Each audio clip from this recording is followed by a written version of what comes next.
बिस्मिल्लाहिर्रहमानिर्रहीम। अस्सलाम वालेकुम वरहमतुल्लाहि वबरकातुहू। उम्मीद है आप सब खैरियत से होंगे। हज गाइड शॉर्ट वीडियो में आपको खुशामदीद। आज का हमारा टॉपिक है हज के अक़साम। हज के 3 अक़साम हैं: हज क़िरान, हज तमत्तु, हज इफ़राद। सबसे पहले हम हज क़िरान के बारे में पढ़ेंगे। ये सबसे अफजल हज है। ये हज अदा करने वाला क़ारिन कहलाता है। इसमें उम्रा और हज का एहराम एक साथ बांधा जाता है, मगर उम्रा करने के बाद क़ारिन हल्क या कसर नहीं करवा सकता, बल्कि बदस्तूर एहराम में रहेगा। 10वीं, 11वीं या 12वीं ज़ुल्हज्जा को कुर्बानी करने के बाद हल्क या कसर करवाएगा और एहराम खोल देगा। मतलब इसमें हज और उम्रा दोनों के लिए एक साथ एहराम बांधा जाता है और दरमियान में एहराम नहीं खोल सकते। आप तब एहराम खोलेंगे जब आप हज की कुर्बानी करेंगे, तो तब आप एहराम खोल सकते हैं। जो दूसरा वाला है हज तमत्तु, ये हज अदा करने वाला मुतमत्ति कहलाता है। पाकिस्तान और हिंदुस्तान से आने वाले अमूमन तमत्तु ही किया करते हैं। इसमें आसानी ये है कि इसमें उम्रा तो होता ही है, लेकिन उम्रा अदा करने के बाद हल्क या कसर करवा के एहराम खोल दिया जाता है और फिर 8 ज़ुल्हज्जा या इससे कबल हज का एहराम बांधा जाता है।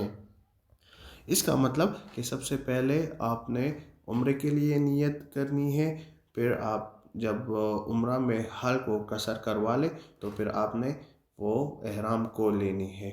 और फिर जब 7 ज़ुल्हज्जा या 8 ज़ुल्हज्जा को फिर एहराम बांधना है, और फिर जब आप कुर्बानी करवा लें तो फिर आपने एहराम को खोल देना है। तो ये पाकिस्तान साइड से जितने भी आज़मीन हज हज करने जाते हैं, वो सारे मुतमत्तो हज करते हैं। इसके बाद है हज इफ़राद। हज इफ़राद करने वाले हाजी को मुफरिद कहते हैं। इस हज में उम्रा शामिल नहीं, इसमें सिर्फ हज का एहराम बांधा जाता है।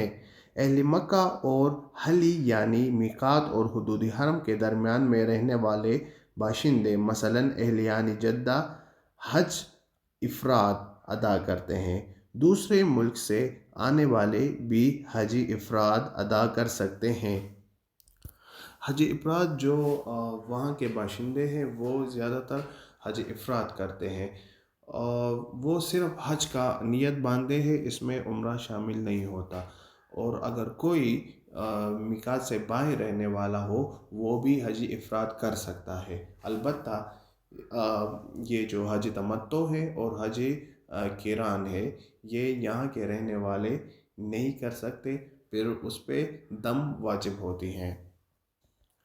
तो उम्मीद है आपने इस वीडियो से सीखा होगा, और अगर आगे भी कोई मसला आ रहा है तो आप मुझे कमेंट्स में बता सकते हैं।